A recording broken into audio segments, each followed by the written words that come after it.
మరలా చిగురించబోతుంది. గొప్ప దినాలను చూడబోతున్నావు. నీ యేసుకు సమస్తము సాధ్యమే. గుడ్ మార్నింగ్ దేవుని ప్రియ కుమారుడు, గుడ్ మార్నింగ్ దేవుని ప్రియ కుమార్తె. Special good morning to you. ఈ ఉదయమున దేవుని దయ, దేవుని నెమ్మది, దేవుని కృప నీకు కలుగునుగాక, విస్తరించునుగాక. నీ త్రోవకు దేవుని వాక్యము వెలుగై ఉంది. నేను సంతోషపడుతున్నాను. ఈ ఉదయాన ఈ లోకపు విషయాల గురించి నువ్వు వెళ్ళకుండా దేవుని వాక్యాన్ని చూస్తున్నందుకు, లేకపోతే ఈ రోజుల్లో ఏదో ఒక సమయంలో దేవుని వాక్యం గురించిన ఆలోచనతో మరలా వచ్చి దేవుని వాక్యాన్ని వింటున్నందుకు ఈ ఉదయం నేను నమ్ముతున్నాను, నీ జీవితంలో అపవాది వేస్తున్న ప్రతి ఉచ్చును కూడా దేవుడు తొలగించబోతున్నాడు. నిజంగా కొన్నిసార్లు మనం సంతోషపడాలా, కొన్నిసార్లు ఆనందపడాలా. ఎందుకంటే చూడండి, చిన్నతనంలో చిన్నగా ఉన్నప్పుడు మన తల్లిదండ్రులు మన చుట్టూ ఉండి ఎంతగా మనల్ని ప్రొటెక్ట్ చేశారు. చిన్నప్పుడు మనం కాస్త పాకుతున్నప్పుడు, లేకపోతే మనం తిరగబడుతున్నప్పుడు, అటు ఇటు వెళ్తున్నప్పుడు, అటు ఇటు అవుతున్నప్పుడు, కాలు సరిగా రాని సమయంలో, ఇంకా నడలేని సమయంలో, ఎన్నోసార్లు మనం పడిపోతున్న సమయంలో, పడక మించి పడిపోతున్నప్పుడు ఎంత అద్భుతంగా మన తల్లిదండ్రులు మనల్ని కాపాడుంటారు.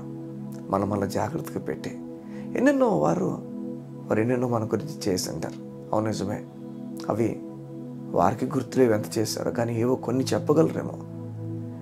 చూడండి, వీటి విషయం కొరకు ఆ రోజు ఒకళ్ళు పడిపోయి ఉంటే ఏమవుతున్నావు, ఎలాంటి విషయాలు జరుగుతున్నావు, కొన్నిసార్లు ఏమి చెప్పలేము మనం. దాని కొరకు మన తల్లిదండ్రులకు మనం కృతజ్ఞులమే.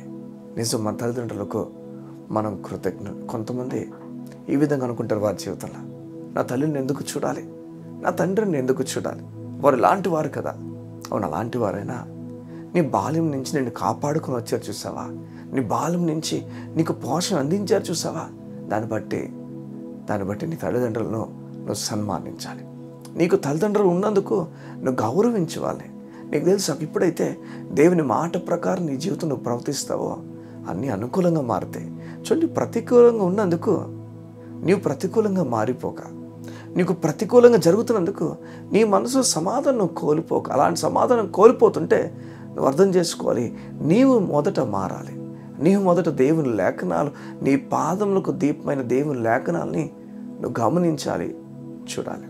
బైబిల్ గ్రంథంలో దావీదు యుద్ధానికి వెళ్ళినప్పుడు అక్కడి నుంచి తిరిగి వచ్చిన తర్వాత బైబిల్ తెలియజేస్తుంది, తన కుటుంబం అంతటినీ కూడా, తనతో ఉన్న తన సేవకుల కుటుంబం అంతటినీ కూడా కొందరు దుండగులు వచ్చేసి ఆ ఊరంతటిని కాల్చి భార్యలను బిడ్డలందరినీ తీసుకుని వెళ్ళిపోతారు. ఎప్పుడైతే ఈ విషయం జరిగిందని వీళ్ళందరూ చూడగానే సైన్యం అంతా ఏం చేస్తుందంటే దావీదు పైన చాలా కోపడి రాళ్ళు పెట్టి కొడదాం, చంపేద్దామని చూస్తారు. ఆ సమయంలో, అలాంటి ఒక నిరాశ సమయంలో, ఇంకా నీతో ఉన్న గుంపంతా కూడా నీకు వ్యతిరేకంగా తిరిగినప్పుడు నీ ఆలోచన ఏమవుతుందని చెప్పు. నువ్వు ఎలా ప్రవర్తించబోతున్నావు, ఇంకా అయిపోయింది. నేను అనుకున్నా నా జీవితం ఇలా ఉంటుందని, నేను హ్యాండిల్ చేయలే, నా జీవితం ఇంకా అయిపోయింది, ఇంకా చావే పెంచిదే. ఈరోజు అందరూ లేరు అలా ప్రతిసారి మరణమే మంచిదని ఆలోచిస్తున్నవారు. ఎందుకని అలా కాకుండా, అయ్యా నీకు వందనాలు, నువ్వు చూసుకోబోతున్నావు, నా జీవితం కొరకు నువ్వు ఉన్నావు కదా, ఎందుకు భయపడిపోవాలి అని ఆలోచనతో ఎవరైనా మాట్లాడుతున్నారా? మాట్లాడితే అలా నువ్వు దేవుని యందు భయభక్తులు కలిగిన వ్యక్తివి, నువ్వు దేవుని యందు శ్రద్ధ కలిగిన వ్యక్తి, ఆత్మీయ జీవితం గురించి పట్టించుకుంటున్న వ్యక్తివి, ఆత్మీయ జీవితంలో దేవునితో సంబంధం కలిగిన వ్యక్తివి నువ్వు. ఎందుకంటే కారణం, కొన్ని వందల మంది దావీదుంటే ఎవరు పట్టించుకోలే దేవునితో సంబంధం. కానీ ఒక్కడు దావీదు మాత్రం కొంచెం ముందుకు వెళ్ళి యెహోవా యందు బలము పొందెనని బైబిల్ లేఖనం తెలియజేస్తుంది. దేవుని లేఖనాల్లో ఆయన బలం పొందుకున్నాడట. దేవుడు ఉన్నాడని చెప్పి ధైర్యంతో బలం పొందుకున్నాడు. వెంటనే చెప్తాడు, అయ్యా ఆయనకు ప్రార్థన చేసి, దేవుని ప్రార్థన చేసి, అయ్యా ఎవరైతే నా బిడ్డలను, నా భార్యలను పట్టుకెళ్ళిపోయారో వారిని నేను తరిమితే పట్టుకోగలవు వెళ్ళు. చూడండి, ఆశ్చర్యమైన సంగతి చూడండి, ఎలా ధైర్యం పొందుకున్నాడు. ఈరోజు నీ స్థితిగతుల్లో నువ్వు ధైర్యంగా లేకపోతుంటే నీ జీవితం నువ్వు ప్రశ్నించుకోవాలి. కారణం, స్థితిగతులు లాంటివైనా ధైర్యం దేవుని మాట కలుగు చేస్తున్న స్థితిగతి ధైర్యాన్ని కోల్పోయినట్లుగా చేయదు.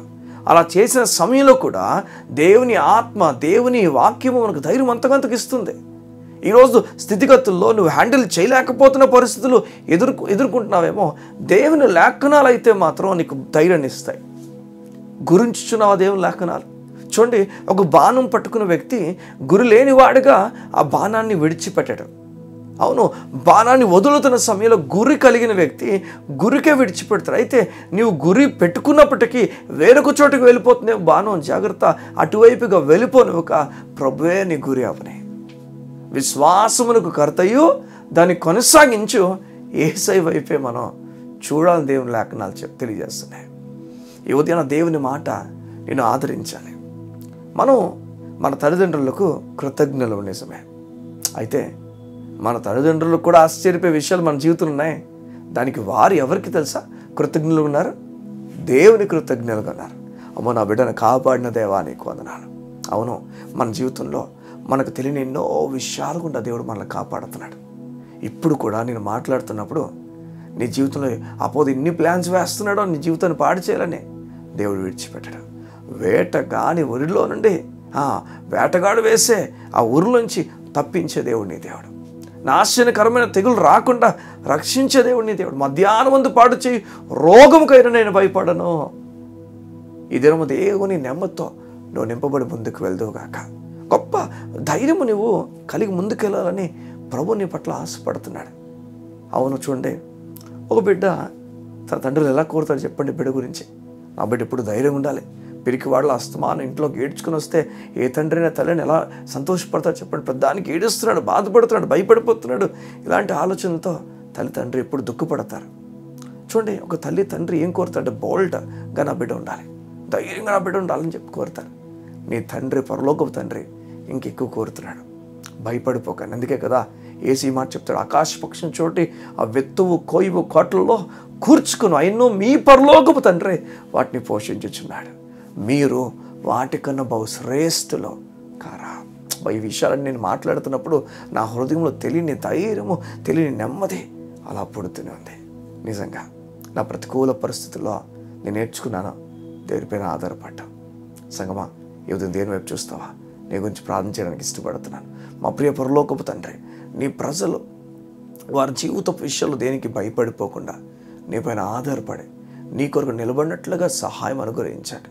అవును, ప్రతికూల పరిస్థితి ఎన్నైనప్పటికీ పరిస్థితి బట్టి వారు మారిపోకుండా పరిస్థితిలో కూడా నిట్టూరుగా నిలబడి నా దేవుడు నాకు తోడై ఉన్నాడు అన్న ధైర్యపు మాటలు మాట్లాడే వ్యక్తులను నిబిడలు ఉంచండి.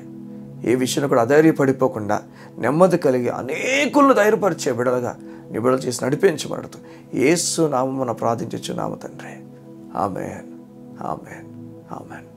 దేవుని కుమారుడా, కుమార్తె, నువ్వు నెమ్మదిగా ఉండాలని దేవుడు కోరుతున్నాడు. God bless you. See you tomorrow.